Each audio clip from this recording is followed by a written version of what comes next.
Praise the Lord. Good morning అండి. అందరూ బాగున్నారా? ఉదయాన్నే లేచి ప్రార్థన చేశారా?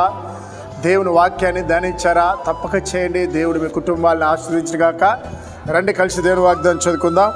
1 పేతురు 5:7 ఆయన మిమ్మల్ని గురించి చింతిస్తున్నాడు కనుక మీ చింత యావత్తు ఆయన మీద వేయండి. ప్రియులారా, మన గురించి యేసయ్య చింతిస్తున్నాడు. మనకి రేపు ఏం కావాలో, మన కుటుంబానికి ఏం కావాలో ఆయన ఆల్రెడీ చింతిస్తున్నాడు. కనుక మన చింత, మీరే దుఃఖపడుతూ, మీ పిల్లల గురించి మీరే బాధపడుతూ, మీ యొక్క ఆరోగ్యం గురించి మీరే బాధపడుతూ, మీ యొక్క భర్త గురించి మీరే బాధపడుతూ ఉంటే అది మీకే నష్టం.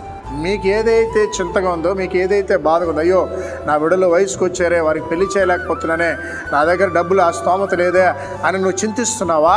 ఆ చింతని యేసయ్య మీద వేయండి. ఎందుకంటే నీ గురించి ఆయన ఒక్కడే నిజాయితీగా చింతిస్తున్నాడు. నీ గురించి ఆలోచిస్తున్నాడు. నిన్ను బాగు చేయాలని, నిన్ను నిలబెట్టాలని, నిన్ను గౌరవంగా బ్రతకడానికి సహాయం చేయాలని యేసయ్య తహతహలాడుతున్నాడు. నీవెందుకు నీ బాధని, నీ యొక్క బాధ నీలో పెట్టుకుంటున్నావు? నీకున్న అనారోగ్యం, గుండె జబ్బుని, నీకున్నటువంటి క్యాన్సర్ని, నీకున్నటువంటి మోకాలు నొప్పిని యేసయ్య మీద వేయి. ఆయన సహాయం చేస్తాడు. ఆయన నిన్ను స్వస్థపరుస్తాడు.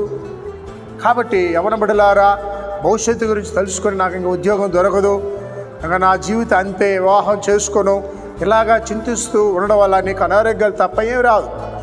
ఆ చింతని నీ యొక్క దేవుని మీద, యేసయ్య మీద వేస్తే ఆయన నిన్ను కనికరిస్తారు, ఆయన జాలి చూపిస్తారు. కాబట్టి మా జీవితంలో ఎన్నో చేశారు. ఒక్కొక్కసారి మందిరం కట్టినప్పుడు 15 లక్షలు అప్పులు చేశాను. ప్రారంభంలో చాలా భయపడ్డాను, చాలా చింతించాను. కానీ దేవుడు భుజం తట్టి, భయపడొద్దు, నేను నీకు సహాయం చేస్తానన్నాడు. అప్పటి నుంచి నేను చింతించడమే మానేశాను. ప్రార్థన అద్భుతంగా నా దేవుడు 15 లక్షల్ని 5 సంవత్సరాలు తీర్చాడని దేవునికి మహిమ కలుగును గాక. అప్పుల బాధల గురించి భయపడద్దు, చింతించొద్దు. దేవుని దగ్గర రా, ప్రార్థించు, దేవుడి కార్యాలు చేస్తాడు. ప్రార్థించేద్దాం. మహాగణుడా, పరిశుద్ధుడా, ఉదయకాలన ప్రభా, ఎందరైతే నా మానసికమైన రోగంతో ఉన్నారో ఇప్పుడే వారికి మానసికమైన రోగం నుంచి విడుదల దయచ్చున ప్రభు. ఎదుగు నేను ఎంతోమందికి రాత్రిపూట నిద్ర లేకుండా, అయా షుగర్ ఎక్కువై, బీపీ ఎక్కువై బాధపడుతున్నారు. వారి మీద నీ కనికరించండి, చక్కటి ఆరోగ్యం దయచండి. యవనస్తులు పాపపు ఊబిలో పడకుండా, సాతాను చేతులు చిక్కకుండా వారిని కాపాడమని ప్రార్థిస్తున్నాం. అలాగే యేసయ్యా, ముఖ్యంగా నైనా ఎంతోమంది అపవిత్రమైన జీవితాన్ని జీవిస్తున్నారు, అక్రమైన సంబంధంలో బ్రతుకుతున్నారు. ఎదుగో వారినైనా నీ నామములో విడుదల దయచండి ప్రభా. ఉదయకాలన ప్రభా, ఆర్థిక ఇబ్బందుల వారికి సహాయం చేయండి.